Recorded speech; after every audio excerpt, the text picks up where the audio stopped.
A ver, que nadie se engañe, la economía casi nunca es neutral. En el fondo va de poder. Y lo que ha pasado en Colombia es uno de esos momentos únicos, en los que esa relación de poder queda al descubierto. Hoy vamos a analizar una historia que no va de crisis ni de grandes acuerdos, va de algo mucho más hondo, va de lo que ocurre cuando un país simplemente decide romper sus cadenas.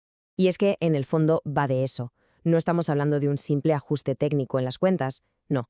Estamos hablando de un acto de puro desafío. Vamos a ver cómo Colombia, al plantarle cara al Fondo Monetario Internacional, no solo cambió sus propias reglas, sino que puso en jaque todo un sistema de disciplina que llevaba décadas funcionando como un reloj.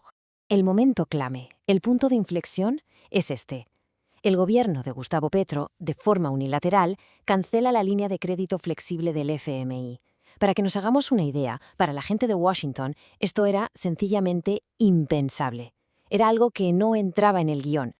Vale, vamos a analizar esto con un poco más de calma, porque el cómo y el cuándo de esta ruptura son clave para entender toda la historia.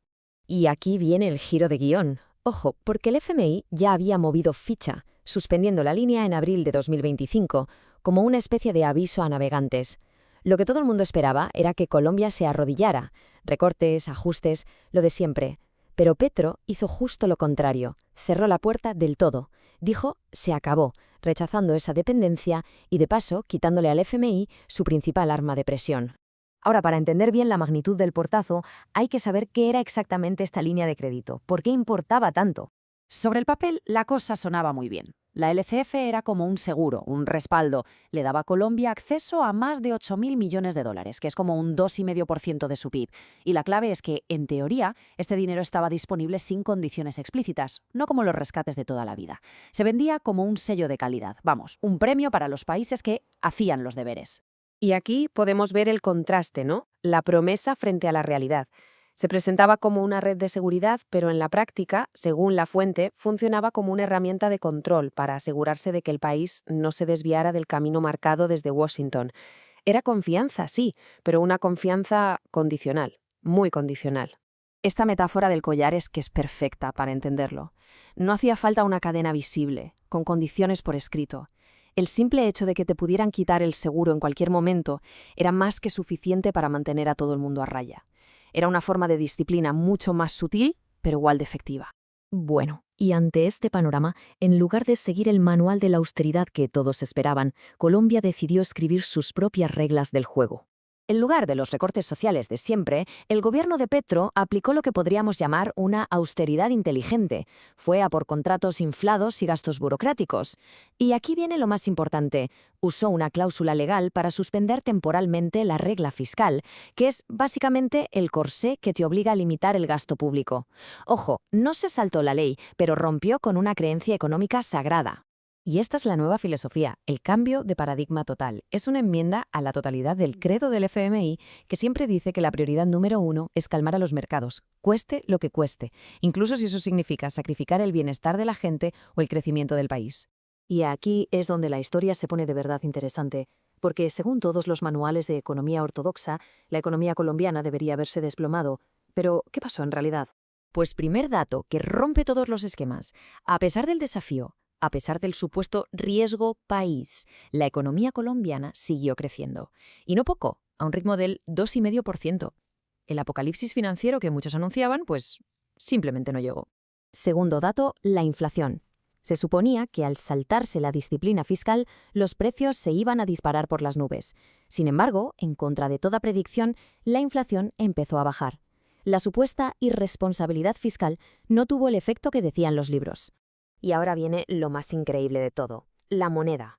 La teoría decía que los inversores saldrían corriendo, en pánico, y que el peso se hundiría. La realidad, el peso colombiano se fortaleció casi un 9%. Nada de esto tenía el más mínimo sentido según el manual de economía de toda la vida. Entonces, si la historia oficial no cuadra, si los números no tienen sentido, ¿qué es lo que está sosteniendo de verdad la economía colombiana? Bueno, pues la respuesta es bastante más compleja y, la verdad, bastante incómoda. Es la pregunta del millón, claro. Para que una moneda se fortalezca de esa manera tiene que estar entrando un montón de dinero, un montón de dólares. La pregunta es, ¿de dónde? Y aquí está la gran paradoja de todo este asunto. La explicación apunta a una entrada masiva de dólares que no sale en las cuentas oficiales. Dinero que viene del narcotráfico, de la minería ilegal, del lavado de activos. Es una ironía tremenda. La economía sumergida, ilegal, es la que está dando la estabilidad necesaria para desafiar el orden fiscal que impone Washington. Ahora, está claro que esto no es una solución para siempre. Es pan para hoy y hambre para mañana. Es una apuesta muy arriesgada, una carrera contra el reloj en toda regla. Esta línea de tiempo lo resume todo a la perfección. La ruptura de 2025 fue para ganar oxígeno, para comprar tiempo. Ahora, en 2026, están en la llamada ventana de oportunidad, un tiempo precioso para intentar transformar la economía. ¿Por qué? Porque en 2027 llega el muro. La regla fiscal se reactiva y hay que afrontar pagos de deuda muy grandes. Si para entonces el país no ha cambiado, la crisis será inevitable. Por eso, esto no es solo una política nacional, es una apuesta geopolítica en toda regla. Es apostar a que el mundo está cambiando, a que para 2027 habrá otras fuentes de financiación, quizá un banco de los BRICS más fuerte, alternativas fuera del control de Washington. Es literalmente una carrera para ver qué llega antes, el colapso del viejo orden financiero o el de la propia economía colombiana. Pero, y esto es fundamental, de nada sirve ganar la batalla fuera, decirle que no al FMI, si al mismo tiempo se pierde la batalla dentro. La verdadera lucha, la más difícil, se libra en casa y se resume en una pregunta muy simple. ¿Quién va a pagar la cuenta? ¿Los de siempre? ¿O las grandes empresas y los terratenientes a través de una reforma fiscal de verdad? Al final, el desafío es gigantesco. Desobedecer, romper las reglas fue solo el primer paso, el más espectacular. El verdadero reto, lo que es casi imposible, es construir una alternativa que funcione, una economía sostenible, antes de que se acabe el tiempo y el viejo sistema vuelva a llamar a la puerta para cobrar la deuda. Porque la historia de Colombia, al final, no se va a quedar solo en Colombia. Si un país puede soltarse del collar, desafiar el manual y no solo sobrevivir, sino crecer, la pregunta que ya está recorriendo todo el sur global es inevitable. ¿Quién será el siguiente?